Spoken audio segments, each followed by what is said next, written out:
what's going on? Quick video, what I've been watching lately. This is sort of like my weekly update that I do.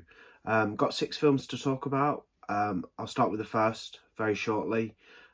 So I finally got around to watching The First Omen. So it's a 2024 film, had a theatrical release recently, you know, 2 months ago. It's finally hit Disney Plus, so I managed to stream it.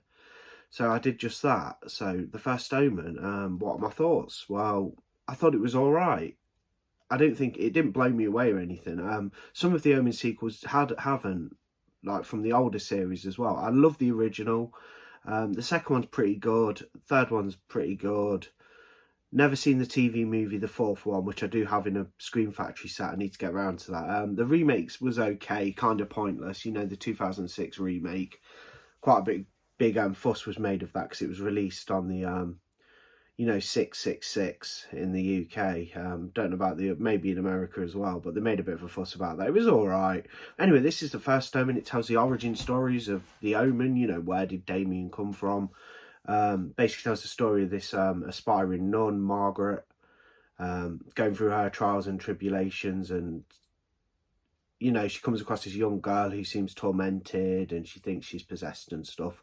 Don't want to spoil too much, but I'll just talk about what I personally thought about the film without spoilers. I thought it was well made. It looked pretty good. Acting was on point. You know, there's a few aspects of it that are good. One thing I particularly didn't like is I'm trying not to spoil, but they kind of like basically overly explain where Damien had come from. So this film is a direct setup to the 70s Omen, and in the original movie it says Damien, you know, when they figure out Damien's not their son, it's the son of a jackal. Great explanation, I loved it. But in this film they overly tell you where Damien's from. You know, someone's been impregnated with the devil's seed for whatever reasons. I won't spoil that. It's quite ridiculous, I thought, why the church are doing this. So there's a bit of a spoiler. And yeah, so well-made film. Death scenes are quite good. Mirrors kind of some of the violent deaths in the original Omen, which is what kind of one of the cool things about the Omen. They have these weird, elaborate deaths that are made by the evil, you know, that are kind of orchestrated and fall into place where somebody's in a certain situation and they succumb to these, being killed in these certain ways. There's a lot of that. One particular scene is quite good where the guy gets taken out by the car. Margaret runs over. It's her friend, you know, and then she's hugging him and then she realises the bottom half of him is missing.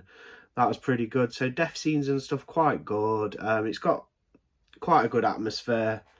But overall, I weren't overly enthralled by the story, and I thought they overkilled it with setting up where Damien comes from. They should have just done a separate Omen, separate like child that's possessed or person, whatever, and just made it sort of linked to the Omen in certain ways. But they decided to make it literally how Damien's born, and I just didn't think it was needed.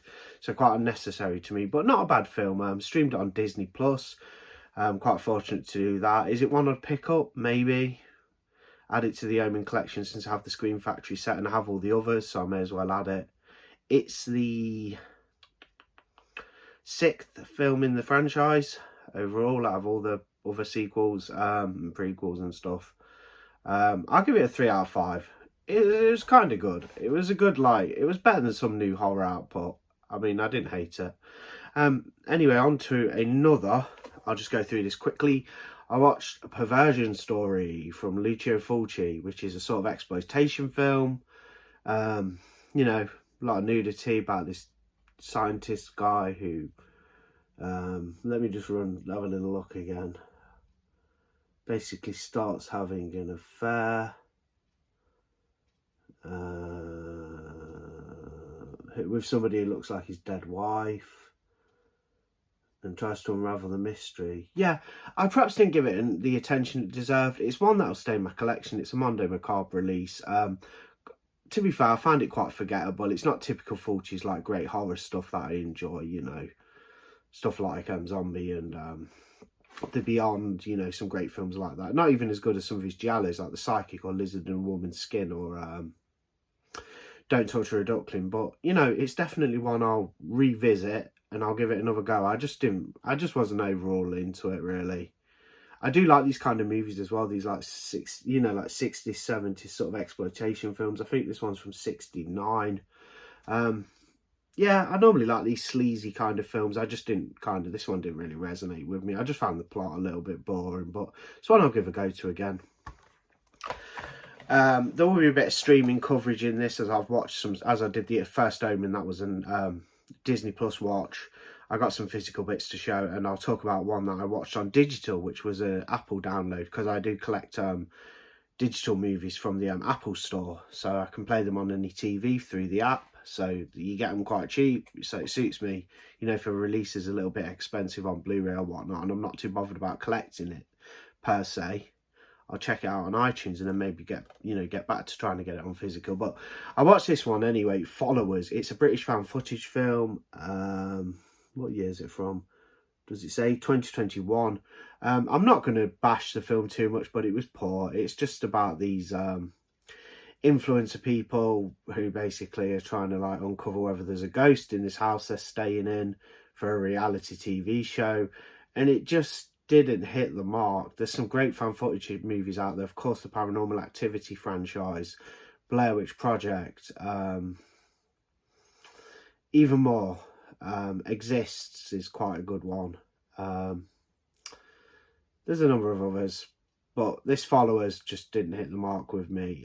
Digging Up the Marrow is another good mockumentary film, but this Followers I just didn't like. Hell House is a great series. There's more fan footage goodness, but yeah, I wasn't keen on this at all. I'm not going to bash it, but if you ever see Followers about, just approach with caution.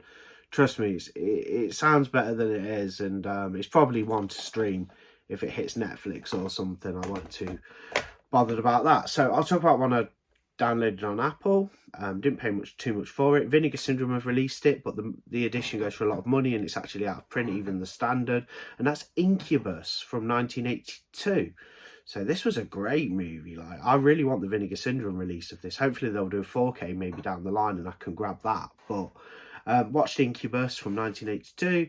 Basically about this doctor. He's a bit new to the town. He's been there a few years, not as much as the other townsfolk. And women are being raped and murdered, all kinds of things. Some of them are surviving the rape. There's one in hospital.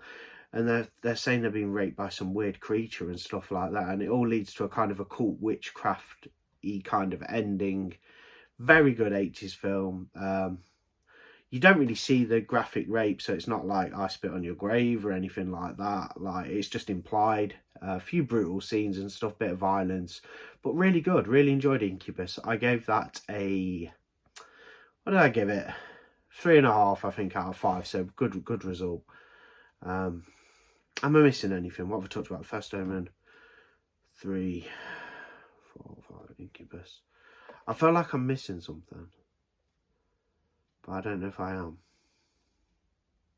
No, I don't think I am. So on to this one. I unboxed it yesterday. I rewatched Night of the Comet on 4K last night. Fantastic film, loads of fun. Love the whole aspect of the comet hitting and people being destroyed and left for dust. These guys have obviously been in steel environments. Like, one of them's in an what do you call it? A projection room in the cinema. That's Virginia. Is it Reg? She's been in there and she's survived because she's been surrounded by steel. Then Samantha, the other sister, spent the night in a shack, so she survived. And a number of other humans have survived, but overall humanity's been wiped out. And these girls are just trying to uncover what's going on, and they're coming across these weird zombie creatures and meeting other people and getting up to all kinds of mischief in the mall. And it's just such a great film. It's just loads of fun. It's a bit horror. It's a bit sci-fi. It's kind of like a mashup of both genres. Bit of horror in there with the zombie guys. Sci-fi in there with the whole comet aspect of it. The meteorite hitting Earth or what have you. The comet and destroying people. But great sci-fi horror. Loads of fun. The characters are great. It's got a great score. It's very 80s. 1984 it's from, and yeah, I had a blast watching it on 4K. Looks great, sounds great, great Scream Factory 4K. Picture looks beautiful in the day, especially in the daytime scenes. The colours just look really immersive and bright, and everything looks pretty damn good. So really enjoyed that. And that's my latest watches, basically. A bit of digital, bit of physical media, bit of streaming, bit of everything. So I do like to mix it up a bit, because some titles I haven't got that I will stream, and then I'll buy them on physical later if I like them. So it's always a good vetting process, I think. But anyway, thanks for watching. What you've been watching lately, give us a message if you don't mind. But that's the video anyway. So I'll see you on the next one. Bye.